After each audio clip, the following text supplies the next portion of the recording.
السلام علیکم ګرانو هیوادوالو، خدای دې وکړي چې ټول روغ جوړ او خوشحاله اوسئ. امید لرم چې ژوند به مو ښه روان وي. یو نوی درس او یو نوی ویډیو ته ښه راغلاست. په دې درس کې دا به تشریح کوو چې ایلیا څه دی، ایلیا څه معنا لري او ایلیا په مختلفو ځایونو کې مختلفې معناوې ورکوي. زیاتو ملګرو په کمنټونو کې دا لیکلي وو چې ایلیا څه دی، څنګه استعمالیږي، څه معنا لري. نو ومې غوښتل چې دا ویډیو جوړ کړم. هغه ملګرو چې په کمنټونو کې دا لیکلي وو، کیدای شي داسې نور ملګري هم وي چې په دې باندې نه پوهېږي چې ایلیا څنګه او چېرته استعمال کړي. نو دې له خاطره مې غوښتل چې دا ویډیو جوړ کړم او تاسو سره شیر کړم چې د ټولو مشکل حل شي. ایلیا یوه داسې کلمه ده چې په مختلفو ځایونو کې مختلفې معناوې لري.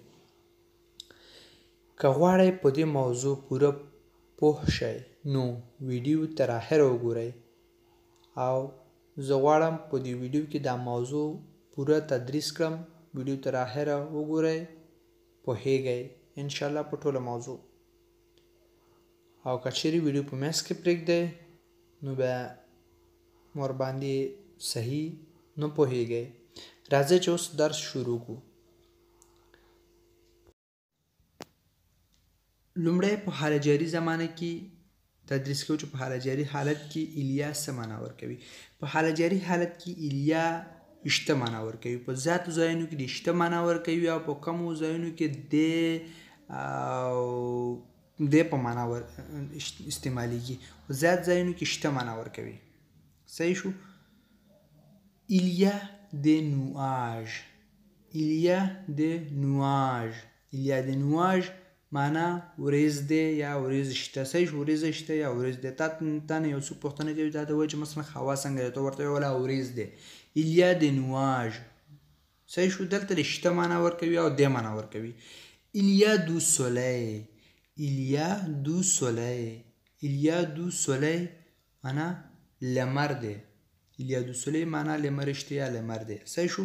په داسې ځایونو کې دا په حال جاري کې خبر ده، یعنی فی الحال لمر دی، ته ویې ولا ایلیا دو سولی معنا لمر دی، لمر شته.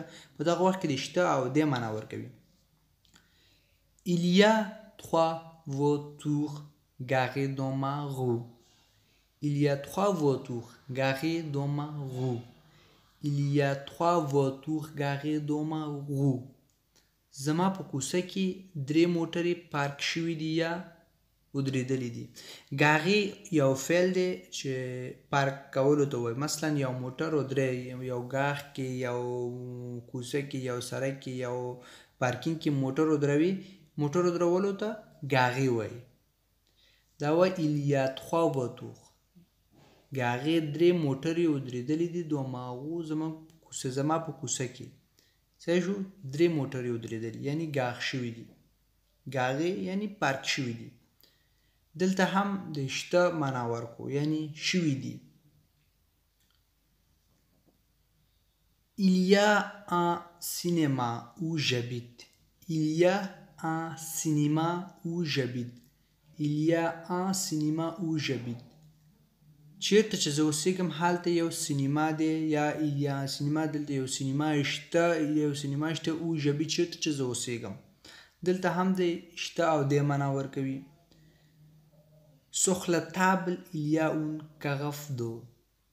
Sur la table il y a une carafe d'eau. Sur la table il y a une carafe d'eau. په میز باندې یو جیک اوبه شته یا په میز باندې یو جیک اوبه دی. صحیح شو. Derrière la chaise il y a une fenêtre. Derrière la chaise il y a une fenêtre. Derrière la chaise il y a une fenêtre. چوکۍ شاته آشدار دی یا د چوکۍ شاته آشدار شته. Entre les deux chaises il y a une table. Entre les deux chaises il y a une table. د دوه چوکیو په منځ کې یو میز شته.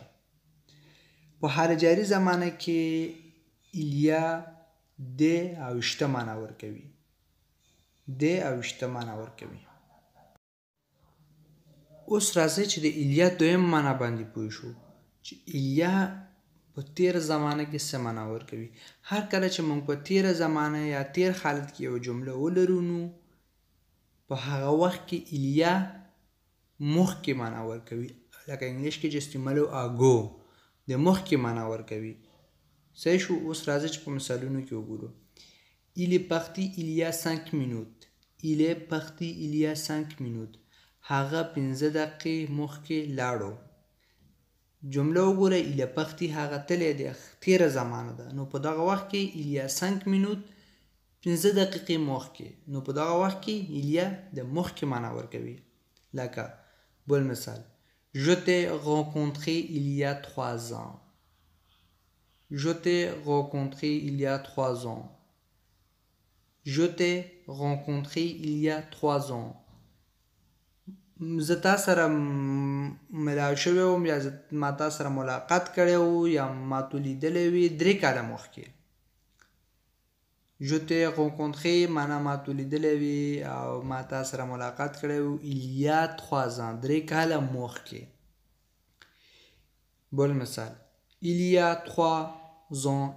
3 ans tu vivais avec Julie en Normandie, tu te souviens? Il y a 3 ans tu vivais avec Julie en Normandie, tu te souviens? Il y a 3 ans 3 کاله مخکې.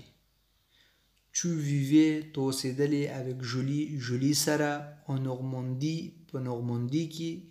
Tu te souviens آیا ستا یادیږي. یو سوال کوي هغې نه. دلته هم il y a 3 ans 3 کاله مخکې معنا ورکوي. Il y a 12 ans on vivait à Paris. Il y a 12 ans on vivait à Paris. Il y a 12 ans 12 کاله مخکې on vivait مو اوسېدلو à Paris په پاریس کې. دلته هم د مخکې معنا ورکوي. Il y a une semaine j'ai acheté ce portable dans votre magasin et aujourd'hui il ne marche plus. Il y a une semaine j'ai acheté ce portable dans votre magasin et aujourd'hui il ne marche plus. Il y a une semaine یو هفته مخکې. مثلا یو دکان نه د تاسو واغستو او هغه کار نه کوي غواړي هغه بیرته واپس کړي. هغه دکان ته لاړلې هغې ته وی یا مثلا یو موبایل دی اخیستی. Il y a une semaine یو هفته مخکې j'ai acheté ce portable ما دغه موبایل واخستو dans votre magasin ستاسو په دکان کې et aujourd'hui il ne marche plus. Et aujourd'hui او نن il ne marche plus دا کار نه کوي. دا زمونږ درس و. امید لرم چې ورباندې پوه شوي یاستی او دا د ایلیا معناوې وي چې په مختلفو ځایونو کې مختلفې معناوې ورکوي. دا زمونږ درس و. امید لرم چې ورباندې پوه شوي یاستی. که چیرې ویډیو مو خوښ شوی نو لایک او شیر کړئ چې نور ملګري هم وویني او خپل نظر مو په کمنټ کې راته ولیکئ. امید لرم چې د دې درس په لیدلو سره به ستاسو په ذهن کې چې کوم سوچونه وو د ایلیا په باره کې کیدای شي چې ختم شوي وي. او که چیرې بیا هم کوم سوچ لرئ کوم سوال لرئ نو تاسو کولی شئ چې په کمنټ کې راته ولیکئ او په راتلونکي ویډیو کې به هغې په باره کې خبرې وکړو. په مو خامخا ښه وخت.